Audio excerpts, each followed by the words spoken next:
bidang radiologi. Oke, kita mulai. Jadi oke, ya. Jadi untuk pertama yang akan kita bahas itu adalah sistem taksosunarius yang terdiri dari ginjal atau renal, ureter, lalu vesika urinaria atau buli, dan uretra. Jadi ini adalah sistem taksosunarius yang akan kita nilai dalam pemeriksaan radiologi. Ya, yang paling penting itu adalah anatomi. Ya, sebagai mahasiswa kedokteran, anatomi penting untuk sebagai dasar atau fondasi kalian sebagai dokter nantinya.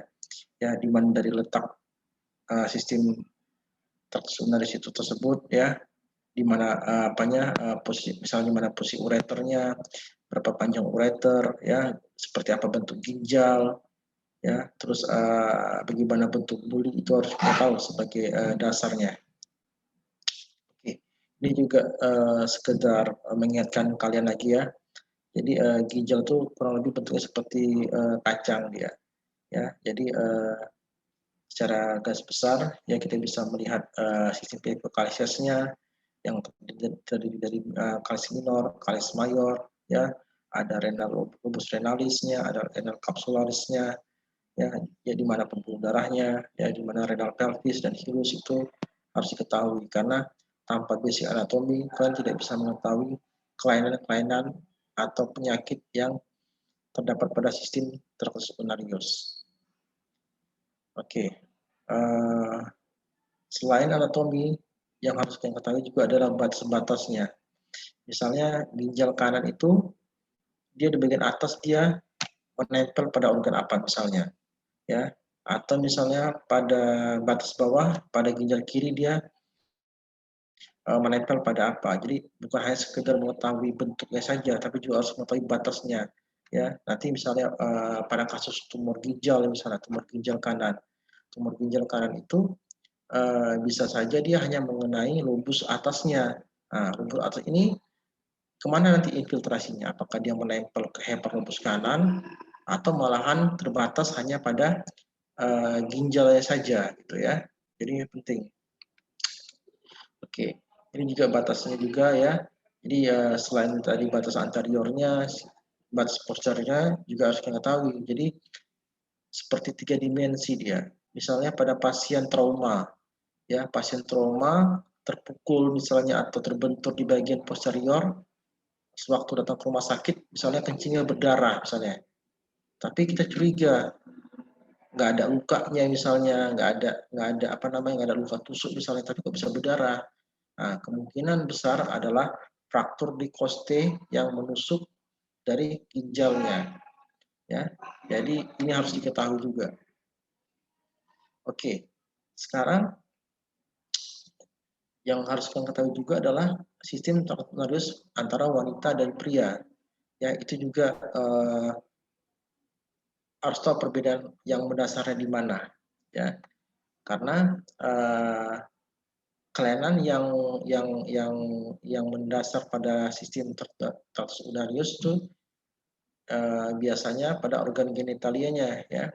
Karena organ genitalia pria dan wanita itu berbeda posisinya dan juga nanti menentukan kelainan pada struktur buli, ya. Misalnya pada pria, pada kasus-kasus benign prostat hipertrofi, itu prostatnya akan membesar. Prostat membesar dia akan menekan bulinya ke kranial sehingga pasiennya sering miksi atau sering kencing, ya. Atau kelainan pada uretra, kita bisa lihat uretra pria dan wanita berbeda panjangnya, ya. Kalau misalnya uretra pria lebih sering terlibat misalnya pada kasus-kasus trauma juga, ya, misalnya trauma karena ketabrak yang melibatkan atau membuat fraktur pada tulang ramus pubis yang menyebabkan laserasi atau rupturnya uretra, ya. Oke, kita masuk ke radiologinya, ya. Di radiologi pemisahan untuk taksosunarius itu modalitasnya bermacam-macam, dari X-ray, CT scan, MRI, USG, kedokteran nuklir. Ya, ini tergantung dari kebutuhan dokter yang akan memeriksanya. Ya, jadi radiologi itu bukan hanya sebatas X-ray, ya. Nanti bisa aja misalnya dengan USG, dengan MRI atau dengan kedokteran nuklir, ya. Tergantung dari ketersediaan alat dan diagnosa dan permintaan dari dokternya. Ya. Sampai sejauh ini suara saya masih jelas terdengar ya? Jelas, Dok. Ya, terima kasih. Oke, jadi kita mulai ya. Jadi yang paling dasar pemeriksaan dari sistem traktus ulnaris itu, yang pertama itu adalah kita bagi dulu dia, yang konvensional dan non konvensional. Ya, yang konvensional itu yang seperti saya sebutkan tadi itu adalah X-ray dengan menggunakan X-ray. Dia ada yang dengan dan tanpa kontras. Ya, kalau tanpa kontras kita namakan fotopolos abdomen atau BNO. Kalau dengan kontras kita namakan IVP. Ya, kalau non konvensional itu ada USG, CT scan, MRI dan kedokteran nuklir. Oke, kita mulai yang dengan konvensional dulu ya. Jadi konvensional ini yang basicnya ya. Jadi pemisahan sistem transduksi ini bisa kita mulai dengan foto polos atau foto BNO. Itu adalah pemisahan tanpa menggunakan kontras. Jadi kalau kalian pernah melihat foto polos abdomen itu hanya berupa gambaran hitam, putih dan abu-abu. Ya, kita tidak bisa melihat jelas yang mana ginjalnya, yang mana ureternya, karena ini pemisahannya tanpa kontras sama sekali. Ya, ini pada sistem taksonarius indikasinya adalah untuk menilai persiapan sebelum pemisahan IVP atau curiga adanya batu atau curiga adanya massa atau tumor ginjal. Yang paling sering yang bisa kita lihat pada foto post abdomen ini adalah biasanya kalau ada batu, ya batu yang mengandung kalsium. Kalsium itu artinya densitasnya seperti tulang dia. Ya, jadi kalau kita lihat nanti di foto post abdomen, batu itu bisa berupa gambaran putih atau opak. Ya, tapi sebenarnya batu itu nggak harus putih. Ya, kalau batu yang tidak mengandung kalsium gambarnya tidak putih. Tapi kebanyakan pasien itu adalah batu-batu atau stone yang mengandung kalsium. Ini akan jelas terlihat pada foto polos abdomen. Ya, jadi kalian bisa lihat nih ya, ini adalah namanya foto polos abdomen. Di sini apa namanya? Saya coba jelaskan dengan marker ya barangkali. Ya, jadi ya, kelihatan marker saya? Kelihatan nggak marker ya? Nggak ya? Terlihat, Dok. Kelihatan, Dok. Ya, jadi yang panah ini menunjukkan ada gambaran putih, ya, ada gambaran putih, ya, di sebelah kiri, dan satu lagi ini di sebelah kanan, ya. Sekarang saya ingin tahu pendapat dari mahasiswa dulu. Kalau yang sebelah kiri ini yang ada marker saya ini, kira-kira bisa nggak kita katakan batu? Jawab aja. Ada yang bisa jawab nggak kira-kira?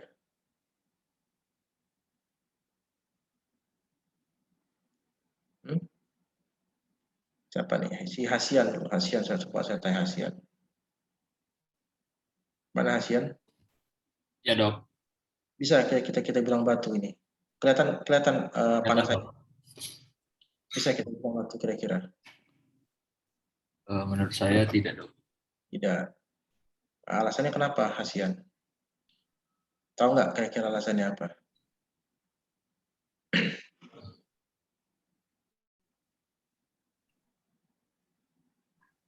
Hmm? Tahu alasannya Hasian? Atau siapa nih? Si Anastasia? Iya, Dok. Iya. Ini menurut kamu batu atau bukan kira-kira menurut kamu? Menurut saya bukan, Dokter. Alasannya kenapa? Itu sepertinya nyambung dengan ada jaringan lunak di situ. Jadi bukan terpisah gitu. Kalau batu kan kayak kecil bulat terpisah gitu. Seperti itu, Dok. Apakah Kalau kedengaran, Dok? kalau ini satu lagi ini bulat nih. Iya, Dok. Kalau ini bulat nih.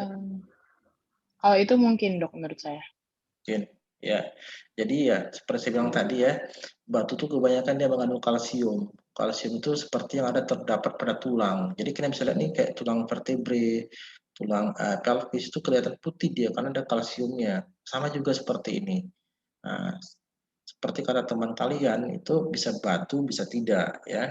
Nah, kita bisa curiga batu kalau kita kembali ke anatominya lagi. Kalau dalam gambar seperti ini, kira-kira ginjal ini yang ginjal. Di sini posisi ginjal. Ini posisi ginjal. Ini ginjal kirinya, yang ini ginjal kanannya. Nah, dari mana kita tahu di ginjal kiri atau ginjal kanan? Kembali ke anatominya lagi gitu. Karena anatomi, gross anatomi dan radio anatomi itu berbeda. Mempelajari radioanatomi harus tahu gross anatominya dulu gitu. Maka dari segi bentuk posisinya di mana harus tahu. Ya. Ini di luar ginjal, ini di luar ginjal. Tapi kok putih gambarannya? Tapi ini berarti ini mengandung kalsium dia. Berarti di mana posisinya paling mungkin? Ada di usus. Ini fekalit ya. Jadi jangan langsung buru-buru kita bilang ini batu. Ya, harus tahu dulu ini benar nggak posisinya di ruang lingkup ginjal atau di ruang lingkup ureter. Ini kan bukan di ruang lingkup ginjal ataupun di ruang lingkup ureter ya. Jadi ini lebih condong ke fekalit dia, feses yang mengalami klasifikasi ya. Oke, lanjut ya.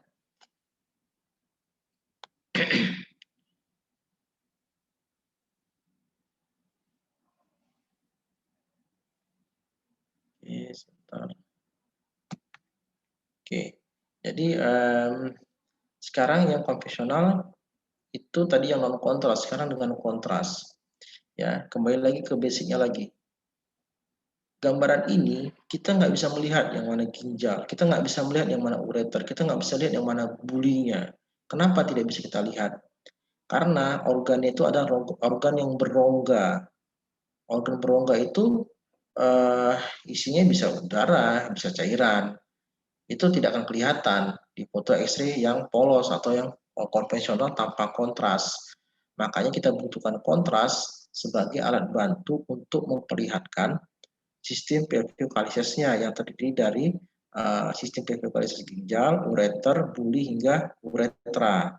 Ya, jadi kontras ini terdiri dari pemisahan kontras IVP, ya, urografi retrograd, ada retrograd pilografi, ada antegrad pilografi, ada sistogram, ada uretrosistogram, ada uretrogram. Jadi ini adalah semua pemisahan konvensional yang menggunakan kontras. Tujuannya adalah untuk melihat organ traktus urinarius yang sifatnya ada rongganya, seperti yang saya jelaskan tadi. Ya, kita mulai dari IVP. Ya, jadi pemisahan IVP ini adalah pemisahan dengan menggunakan kontras. Ya, jadi dia kita masukkan kontras melalui vena mediana cubitti yang kita harapkan nanti kontras itu akan berjalan mulai dari pelvikalisis hingga ke uretranya. Ya, pemisahan ini merupakan pemisahan serial. Ya, serial artinya ada jangka waktu tertentu. Ya, dari 5 menit, 5 menit, 15 atau 20 menit, 30 atau 40 menit, bisa 60 menit, hingga dia postmiksi. Ya, jadi tujuannya adalah untuk melihat fungsi ginjalnya. Ya, kontras ini mengandung yodium. Yodium ini akan memberikan gambar opak atau putih pada imaging atau pemisahan yang akan kita lakukan. Tapi ini membutuhkan persiapan karena kita memasukkan obat dari luar tubuh manusia. Artinya kita memasukkan benda asing sebenarnya. Jadi persiapannya biasanya kita melihat fungsi ginjalnya, apakah ada alergi ya. Nanti ada saya paparkan. Oke, ini ya persiapan pasien ya. Jadi persiapannya itu pertama adalah untuk melihat fungsi ginjalnya, urin kreatininnya. Nggak boleh terlalu rendah ataupun tidak boleh terlalu tinggi dia, ya. Lalu harus dia rendah serat selama 2 hari sebelumnya, ya. Lalu berikan laksatif, ya kan, sebelum pemeriksaan. Puasanya 6 sampai 10 jam sebelum pemeriksaan, tidak boleh merokok dan tidak boleh banyak bicara sebelum pemeriksaan dilakukan. Nah, sekarang saya mau tanya nih, kalau tidak boleh merokok itu tujuannya untuk apa kira-kira? Tidak boleh merokok, tidak boleh banyak bicara. Si Siti Hana, ajar nggak si Siti Hana nih? Iya, Dok. Ya, tahu nggak kira-kira kenapa pada persiapan EPP itu salah satunya itu tidak boleh merokok dan tidak boleh banyak bicara? Tahu nggak? Kurang tahu, Dok. Tahu. Adrial Purba. Adrial Purba. Belum tahu juga. Tahu juga. Anggita. Kurang tahu juga, Dok. Tahu juga. Ada yang tahu nggak? Ada yang tahu nggak? Atau apapun itu jawabannya. Saya nggak minta jawabannya benar. Saya coba membuka pikiran kalian aja. Ada yang tahu?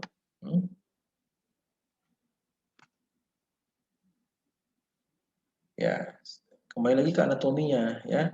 Ginjal itu letaknya itu ada di retroperitoneal space, di belakangnya dia. Berarti di depannya ada apa? Ada organ usus. Ada usus besar, ada usus kecil, ya. Kalau usus itu isinya apa? Udara dia dominan. Kalau udaranya banyak, udaranya dominan, itu akan menutupi organ retroperitoneal. Jadi terjadi overlapping dia.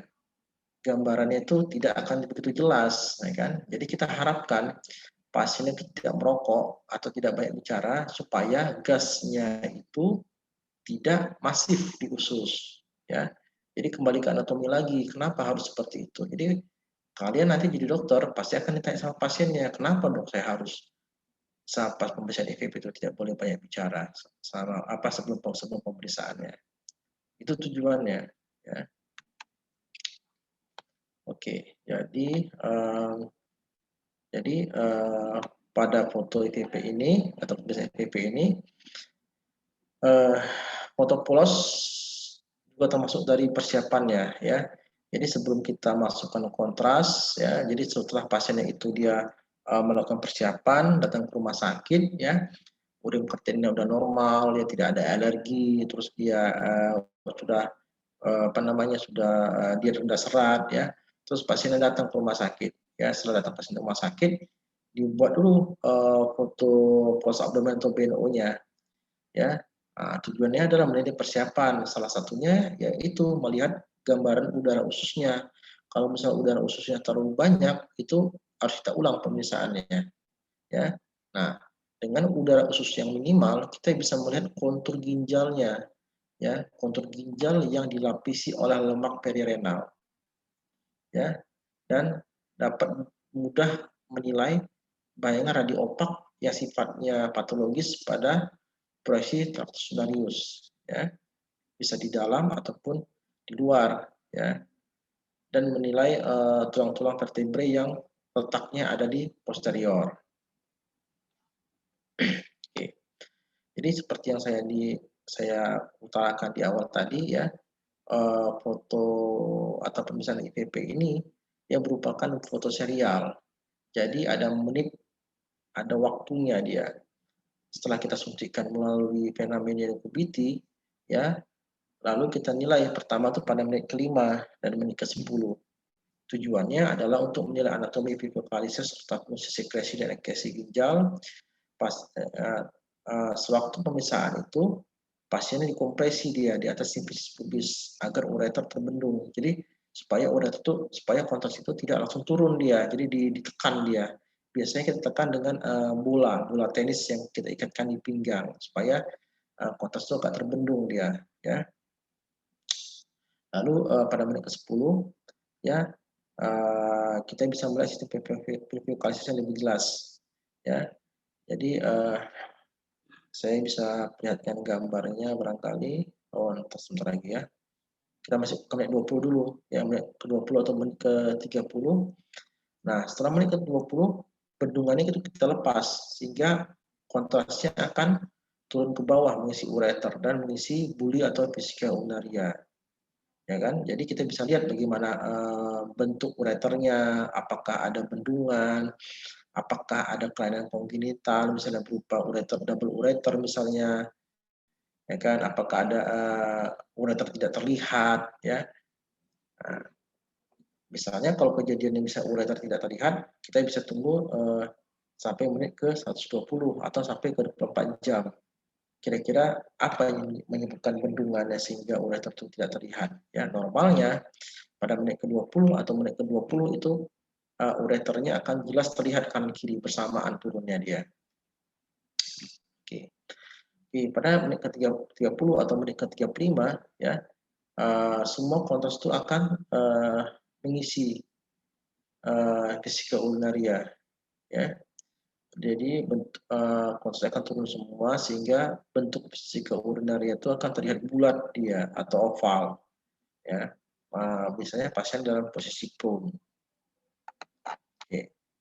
Jadi pada foto full blast, ya, setelah kontras itu turun memenuhi vesika urinaria, ya, kita bisa melihat bagaimana bentuknya, apakah dindingnya bagus misalnya, apakah ada divertikel, apakah ada defect, ya, terus kita nilai.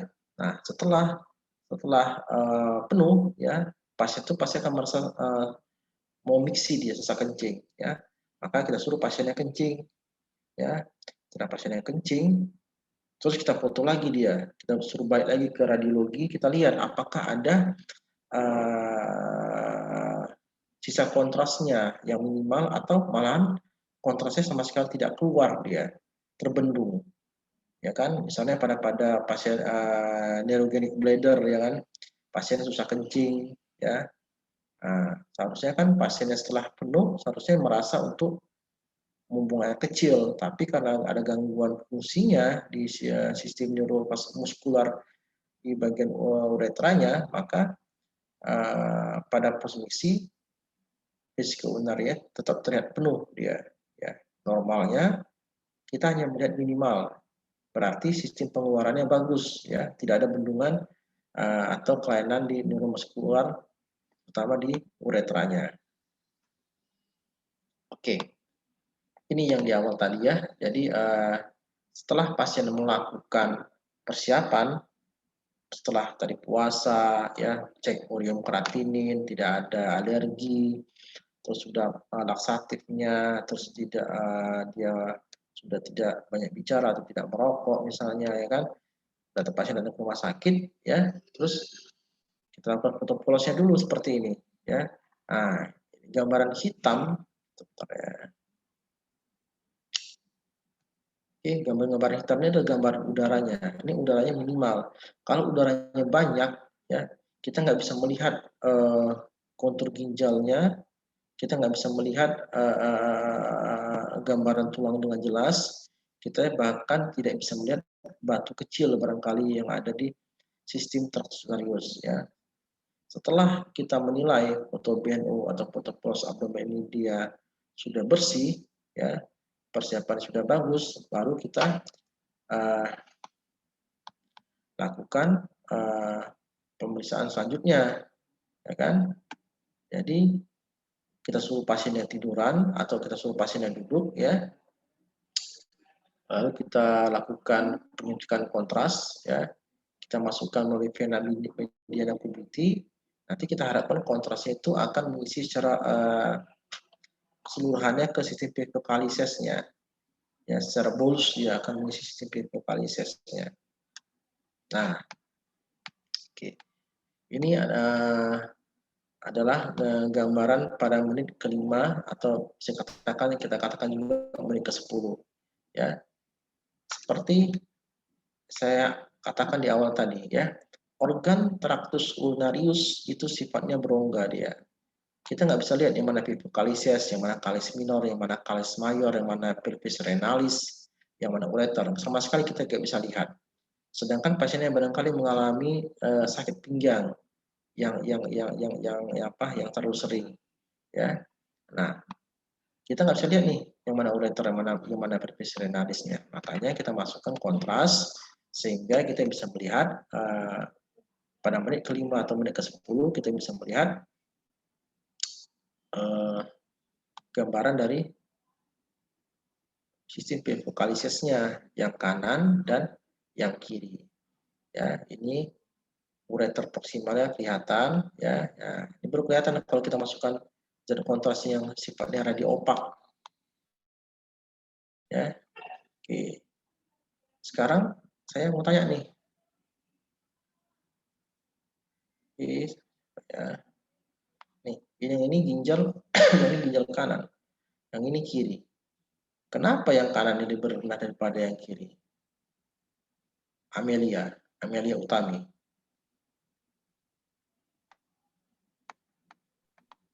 Izin dok, pertanyaannya tadi. Kenapa yang kanan lebih rendah daripada yang kiri? Kenapa dia nggak sama tinggi? Karena di kanan ada hati. Ya, di kanan itu ada. Ya, makanya nanti jangan sampai pasiennya tanya, dok, kenapa dok tingginya nggak sama dok? Ada yang lain ya? Oh, nanti jangan kalian jawab, oh iya ada tumor di bagian atasnya, yang seperti itu.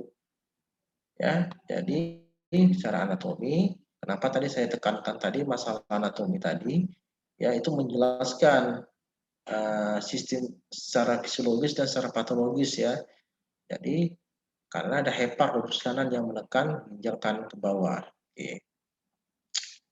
Oke, ini pada menit ke-5 ya kan, atau menit ke-10 juga bisa kita katakan menit ke-5 atau menit ke-10.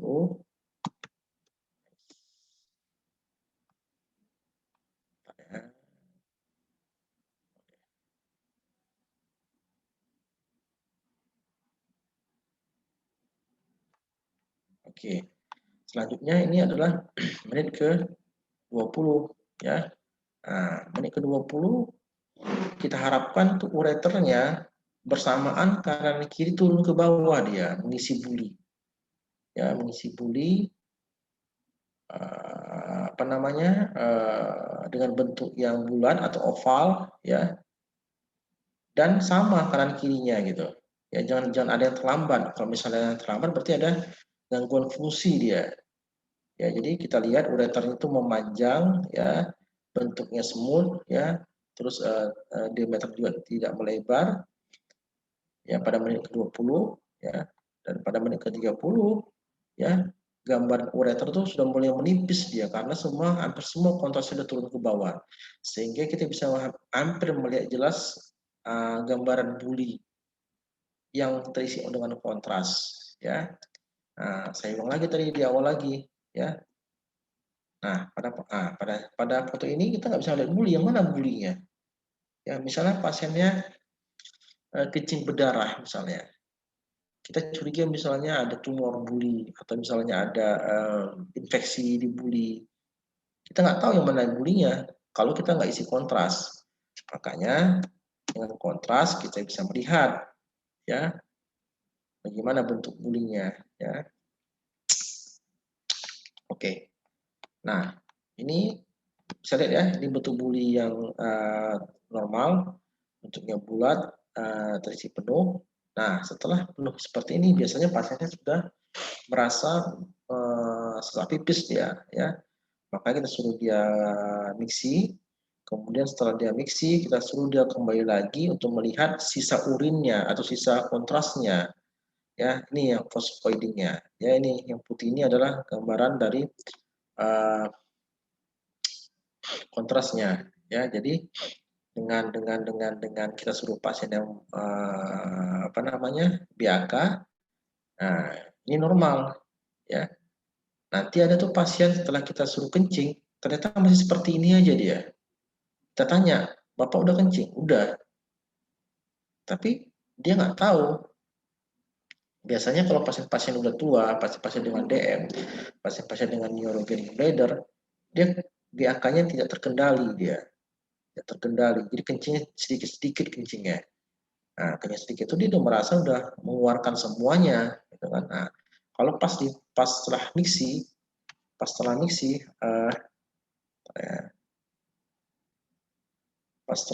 dia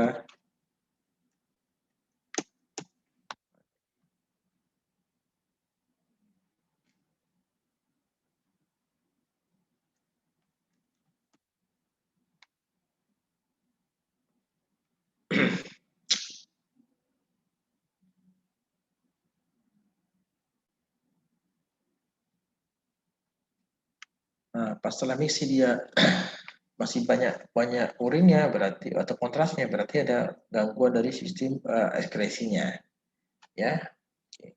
Itu yang BNO IVP, ya. Kemudian pemeriksaan berikutnya adalah urografi retrograde. Nah, ini yang bersama sih sebenarnya, walaupun terbagi dua, ada yang retrograde dan antegrade. Ya, masing-masing ini adalah yang membedakannya adalah cara memasukkan kontrasnya. Ada yang memasukkannya dari ureter dari bawah, kita dorong pakai squid, atau yang kita masukkan dari atas dengan kateter, langsung kita masukkan ke vertikalisasinya. Jadi berbeda dengan BNPVP. Kalau BNPVP ya kita masukin melalui pembuluh darah vena, dan dia membutuhkan persiapan. Tapi kalau dia urografi retrograde, dia sifatnya tidak ada persiapan sama sekali. Bisa nih sifatnya emergency. Kita ingin tahu cepat. Kira-kira ada nggak permasalahan di sistem toxus urariusnya, ya? Ya, jadi sama ya. Jadi seperti saya bilang tadi, yang retrograde dan yang antegrade itu sama saja. Jadi dia memasukkan dengan jalan pintas artinya. Jadi memasukkan jalan pintas. Kalau yang retrograde dia kita masukkan kateter dari uretra, kita berikan tekanan sehingga kontrasnya naik ke atas, ya. Lalu kalau di antegrade biasanya kita masukkan dia langsung ke vertikalisasinya. Ya, jadi kalau dia retrograde digambarkan seperti ini, ya. Jadi biasanya tanpa persiapan, ya.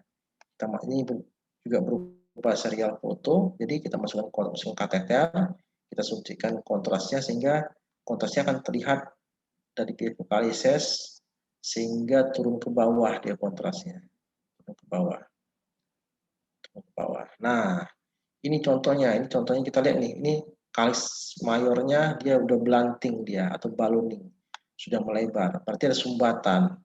Berbeda kalau kalian lihat tadi seperti yang ini, ya, ini masih ada cupping dia, masih terlihat ada cuppingnya, ya, ada cuppingnya dia. Ini nggak ada sumbatan, ya. Tapi kalau yang ini, nah ini kalian lihat nih, struktur kalisnya udah ballooning dia, berarti ada sumbatan. Sumbatan ini bisa berupa batu ataupun infeksi ataupun tumor. Paling banyak itu biasanya batu. Oke. Kalau antegrade, kebalikan dari retrograde. Jadi kita langsung masukkan dia kateternya ke vertikalisasinya, nggak dari bawah. Ya, langsung kita tusuk dia, kita masuk dengan bantuan USG, kita masukkan kateter, lalu kita suntikkan dia kontrasnya, sehingga kontrasnya langsung mengisi tanpa persiapan ini. Kalau tadi BNPVP dengan persiapan, ya kan, 2 hari sebelumnya, bla bla bla bla bla, sampai rumah sakit betul BNO dulu, ya. Kalau antegrade dan retrograde tanpa persiapan, langsung kita kerjakan. Ya, sifatnya emergency. Oke. Juga nanti ada namanya sistografi atau retrograde sistografi. Ya, ini biasanya sama juga sifatnya, ya, tanpa persiapan seperti antegrade dan retrograde. Tujuannya adalah lebih dominan untuk mengevaluasi bulinya. Ya, jadi kita langsung masukkan kateternya dari uretra, langsung kita masukkan kontrasnya sehingga kontrasnya langsung kelihatan bulinya, ya. Jadi tujuannya hanya untuk melihat buli, nggak melihat ginjalnya, tidak melihat ureternya, hanya untuk melihat buli. Nah, seperti ini gambarannya. Ya, ini bisa kita lihat ya. Ini yang pertama ya, ini bulinya belum terisi penuh, ini terisi penuh ya, ini udah mulai terisi penuh dia. Oke, jadi hanya untuk melihat buli ya. Kemudian ada uretrosistografi, ini melihat uretra dan buli. Jadi tadi kalau sistografi hanya melihat buli, kalau uretrosistografi plus uretra ya. Jadi selain melihat buli, dia juga melihat struktur dari uretranya, apakah ada sumbatan, apakah ada pelebaran, ya, apakah ada ruptur misalnya, apakah ada ekstravasasi kontras, ya. Biasanya kalau dia uretrosistografi, paling sering ini adalah pada pasien-pasien trauma, pada pasien-pasien KLL. Misalnya yang paling sering itu pasien KLL yang terlindas mobil misalnya, kan, pasien yang jatuh, terlindas ban mobil atau ban motor sehingga menyebabkan fraktur di daerah pelvisnya. Nah, fraktur daerah pelvis ini biasanya menyebabkan robekan di buli atau robekan di uretra. Nah, bagi orang bedah ini sebagai roadmap di mana robekannya, seberapa banyak robekannya, benar nggak ada robekannya, ya. Jadi seperti itu tujuannya. Oke. Ini pemeriksaan uretrosistografi pada laki-laki. Ya, ini bagian uretranya ya. Nah, ini dia pas di pars pupusa, prostatika, ini boleh ada penyempitan nih, ada penyempitan. Seharusnya kurang lebih diameternya sama, dia homogen seperti ini, tapi sini ada sedikit ada penyempitan. Dan ini bulinya. Nah, kalau kalian ingat bentuk buli yang normal tadi atau seperti ini, dia dindingnya itu tepinya semut dia, bagus tepinya, licin tepinya, ya licin tepinya, ya. Tapi pada pasien ini kita lihat ini ada speculatednya dia. Nah, speculated. Nah, ini biasanya karena infeksi atau inflamasi bisa, ya. Jadi sumbatannya bisa karena faktor infeksinya juga, atau bisa juga barangkali karena tumor juga bisa, ya kan? Ya, di sini kita lihat ada spekulat seperti ini, biasanya dia arahnya udah ke sistitis dia. Oke. Nah, berikutnya uretrografi. Nah, ini hanya untuk melihat uretra saja. Ya, jadi udah dipecah-pecah ya. Tadi udah ada sistografi, ada uretrosistografi, ini ada uretrografi. Nah, ini biasanya hanya untuk melihat uretra, ya. Apakah ada di vertikal atau strukturnya, ya. Ini juga contohnya, ya. Ini dia. Ini pas pendulansnya, membranosa, bulbosa. Nah, sini ada penyempitan nih, ya. Kalau kalian lihat marker saya ini ada penyempitan, ya. Di apanya juga ada penyempitan juga, ya. Ini ada penyempitan yang paling dominan penyempitannya sini. Dan sini ada penyempitannya, ya. Biasanya yang kalau seperti ini, kalau nggak ada riwayat KLL biasanya karena infeksi, ya.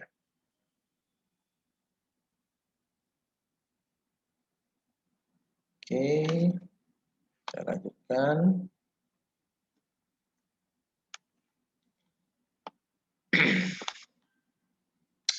Oke, sebelum saya lanjutkan, ada yang bertanya nggak kira-kira? Ada yang bertanya?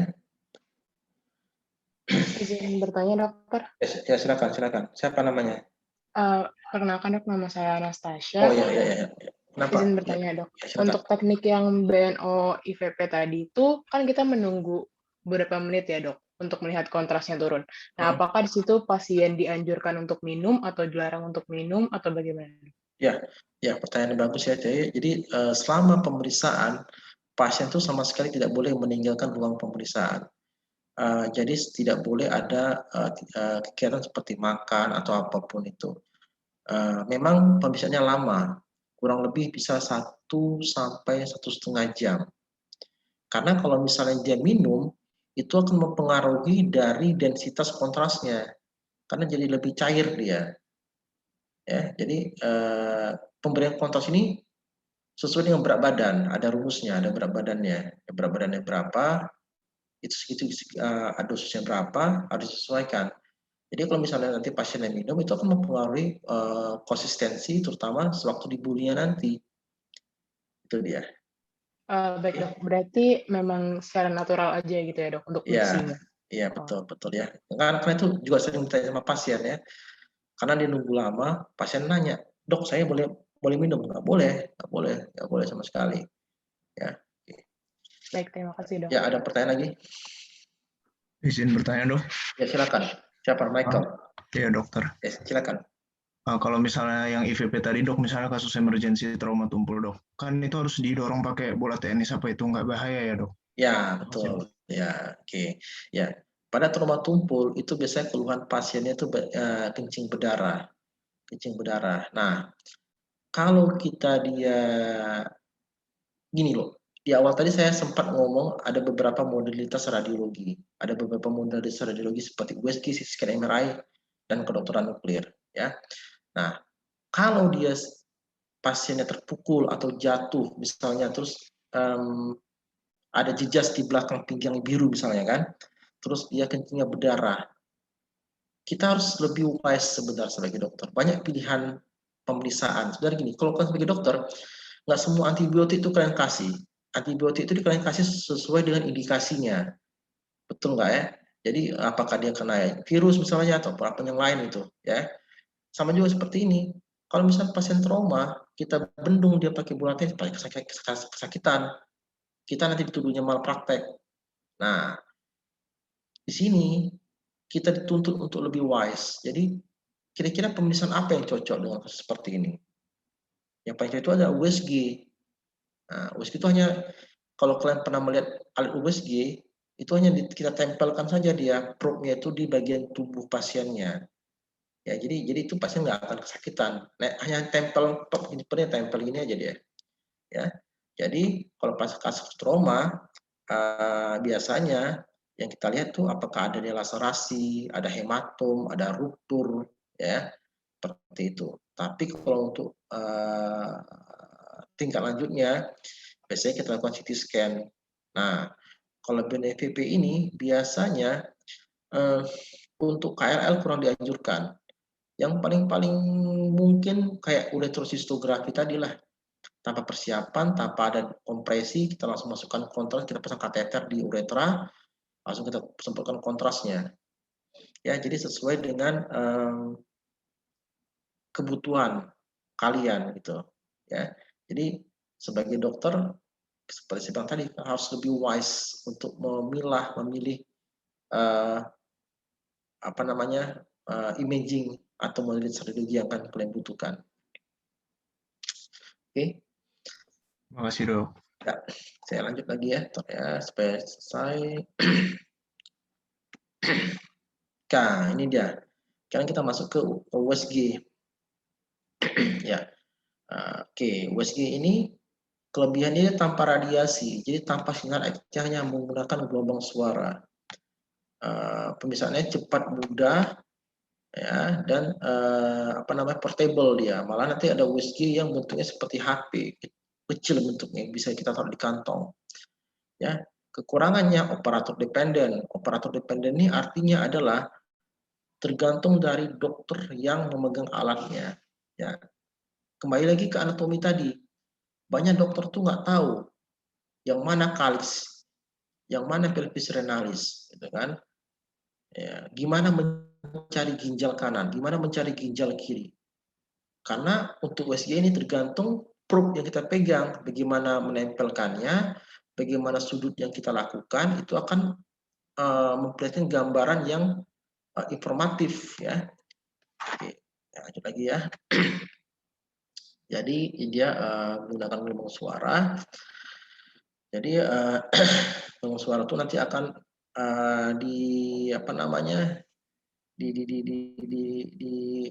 dialirkan via transducer atau probe. Kemudian nanti sifat gelombang suara itu bisa dipantulkan ataukah bisa diteruskan sesuai dengan kepadatan dari jaringan yang akan kita nilai, ya.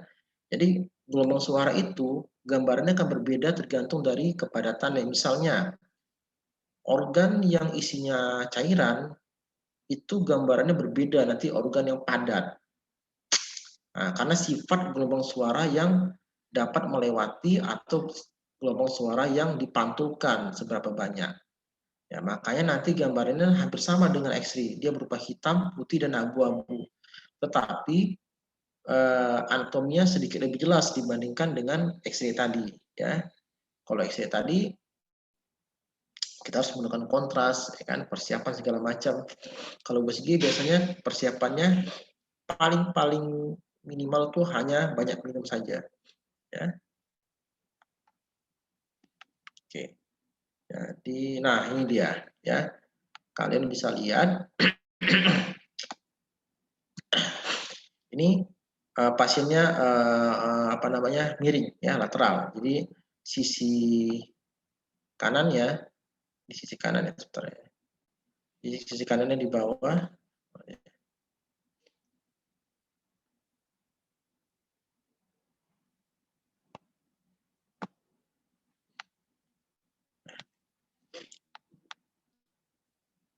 Apa nggak mau nih?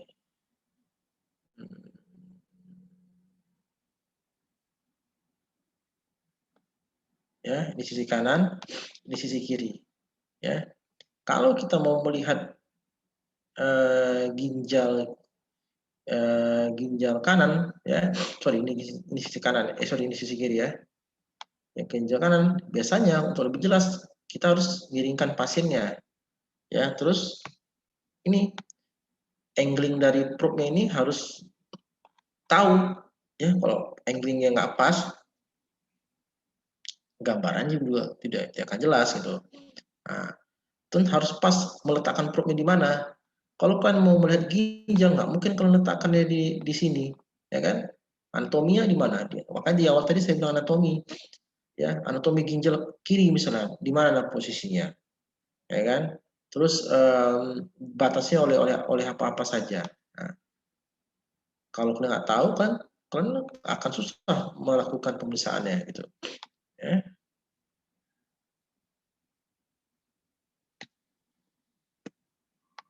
Oke.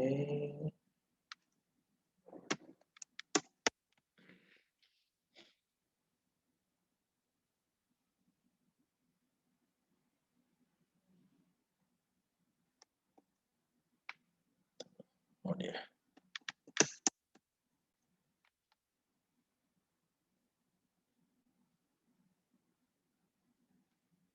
Oke, nah ini dia. Ya, jadi gambarannya akan terlihat akan seperti ini dia. Ya, gambaran ginjalnya akan jelas terlihat, tapi hanya berupa hitam putih dan abu-abu. Ya. Oke. Nah, ini dengan USG kita bisa merubah orientasinya, apakah dia memanjang, apakah dia apa namanya melebar, potongan longitudinal, transversal atau oblik. Kita bisa atur sendiri, ya, apa yang mau kita lihat. Ya, berbeda dengan X-ray tadi. Ya. Nah, kemudian CT scan. Nah, CT scan pada kasus-kasus ordinarius bisa kita lakukan dengan kontras dan tanpa kontras. Tapi keuntungan di sini adalah gambarannya lebih detail, anatomi lebih informatif, dan kita bisa membuat 3D-nya, 3 dimensinya, ya. Terutama pada kasus-kasus tumor. Pada kasus tumor kita bisa melakukan staging-nya, ya, karena staging itu akan menentukan tindakan pada pasien, apakah misalnya hanya dioperasi, apakah dengan kemoterapi, apakah hanya obat-obatan misalnya, apakah kombinasi antara semuanya. Karena kan staging ini kan kita menilai perluasannya, apakah dia ke stadium 1, 2, 3, atau 4. Itu tergantung dari perluasan tumornya, itu hanya bisa kita lihat dengan CT scan. Oke, yang tadi ya. Oke. Saya hanya kasih perbedaannya saja, ya. Ini X-ray biasa yang sebelah kanan, sebelah kiri kalian. Ini yang kita namakan ini CT urogram. Jadi sebenarnya ini bisa diputar ya. Jadi kita bisa lihat secara 3 dimensi, atas bawah bisa kita putar di monitor ya. Nah, ini contohnya tumor ginjal misalnya ya. Kalian bisa lihat ini tumor ginjal kiri ya. Ini tumornya. Oke. Misalnya pasiennya merasa BAB-nya tersendat berdarah, terus sebelah kiri perutnya merasa keras, ya kan? Oke, ternyata ada tumor nih di sini, ya. Tumornya nih staging itu salah satunya adalah kita melihat konsistensinya, apakah ya tumornya dia padat, apakah dia ada lemak, apakah dia ada nekrotik, apakah dia ada pendarahan, itu bisa kita lihat CT scan. Yang kedua, kita bisa ukur dia panjang kali lebarnya. Karena untuk menghasilkan T1, T2, T3, dan T4 itu salah satunya itu adalah ukurannya, ya. Nah, ternyata tumornya itu juga nempel ke usus nih, menyebabkan penurunan pembuluh darahnya juga nih, ya kan? Nah, sekarang ini cukup, tidak cukup. Ternyata di gambaran yang ini kita ada lihat nih di heparnya ada nodul. Nah, kalau nodul seperti ini kira-kira stadiumnya stadium berapa? Udah stadium 4 dia. Ya. Jadi dengan CT scan kita lebih paripurna, lebih luas kita menilainya. Ya. Karena salah satu staging itu adalah adanya metastasis. Metastasis itu udah stadium 4 dia. Ya. Oke.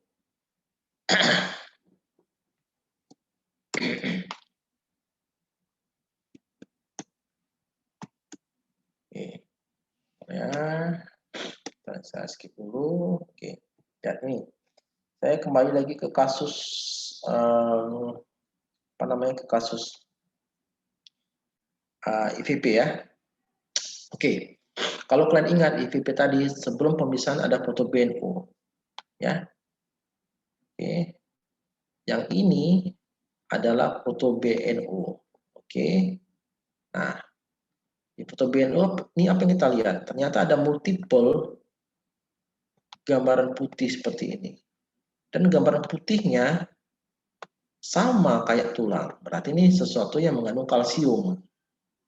Nah, pasiennya riwayatnya sakit BAK, pas BAK keluar pasir-pasir, keluar batu.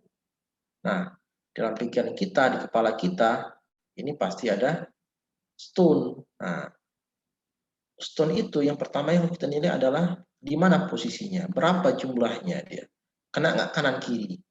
Ya, itu harus tahu. Ya, pada foto kalau seperti ini kita di kanan ada, di kiri ada multiple ya, ya kan? Nah, pada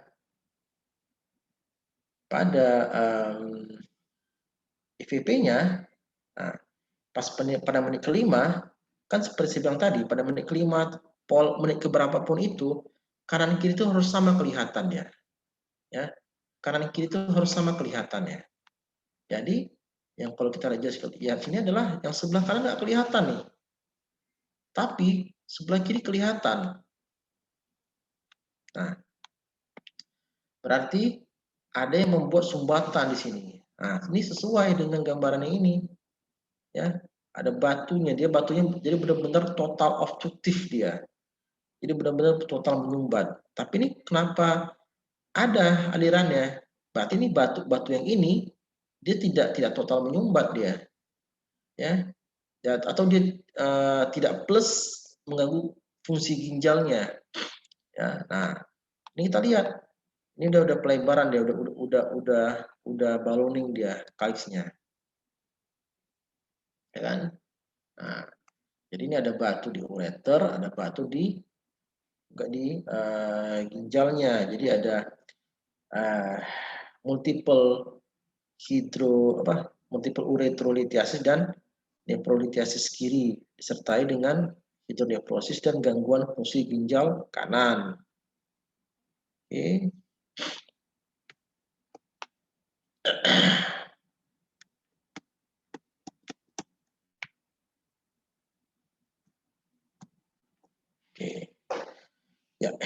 ini juga sama.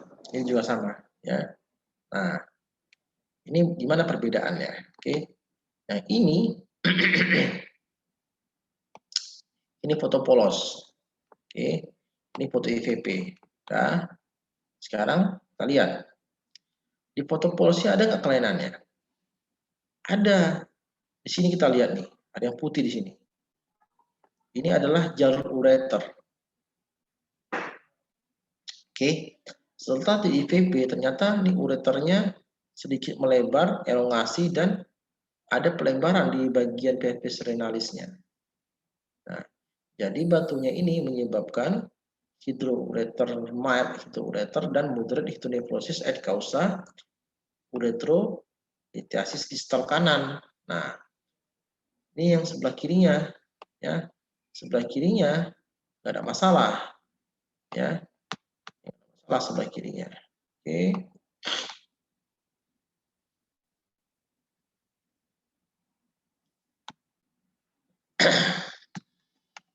Nah, ini sebagai ilustrasi saja ya.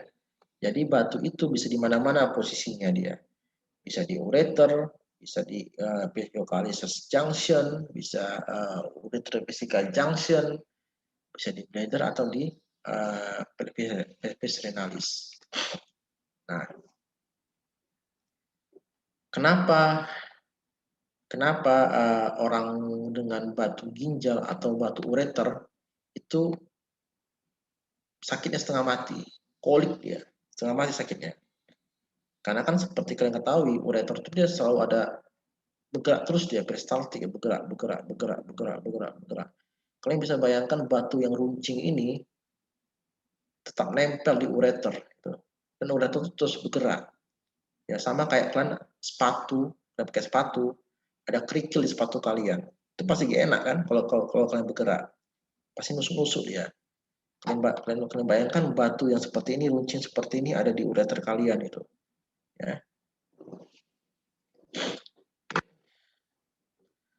Oke, kemudian ini saya memberikan kasus ini ada kelainan kongenital ya. Jadi di ureter kanan ini ada double ya, ada double ureter dan double perificalisesnya ya. Biasanya ini tidak menyebabkan keluhan pada pasien, tidak menyebabkan keluhan yang yang prominent terhadap pasien ya. Ya, ini biasanya kalau klien-klien seperti ini kita temukan secara kebetulan.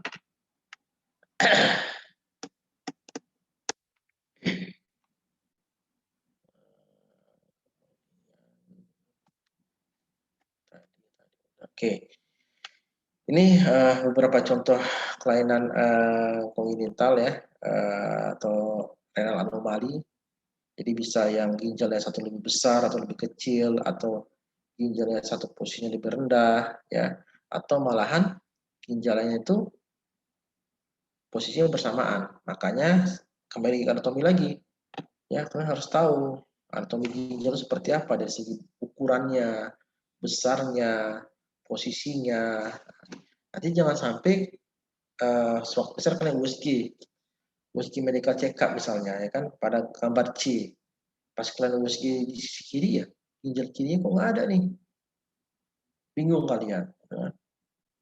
Mana nih ya, biasanya kalau seperti ini pasiennya nggak ada pasang keluhan, ini kita temukan biasanya. Izin dok, Ya apa? Waktunya sudah lewat dok. Oh ya, oke kalau gitu nggak apa. Jadi gini ya, nanti saya kasih aja slide-nya ya, saya kasih slide-nya ke Ya, Dok. kalian. Hasil apanya ya, yang ketuanya ya. Iya dok. Ya, jadi barangkali besok coba atau nanti coba ingatkan saya lagi, ya, Baik, Dok. lagi biar saya kirim bahannya. Baik dok. Barangkali karena waktunya udah habis, yang seperti bilang sama teman kalian tadi, jadi nanti kalian baca aja lah slide-nya, ya. Jadi kurang lebih mohon maaf ya. Mudah-mudahan semua dapat mengambil manfaatnya. Wabillahi taufiq wal hidayah. Wassalamualaikum warahmatullahi wabarakatuh. Selamat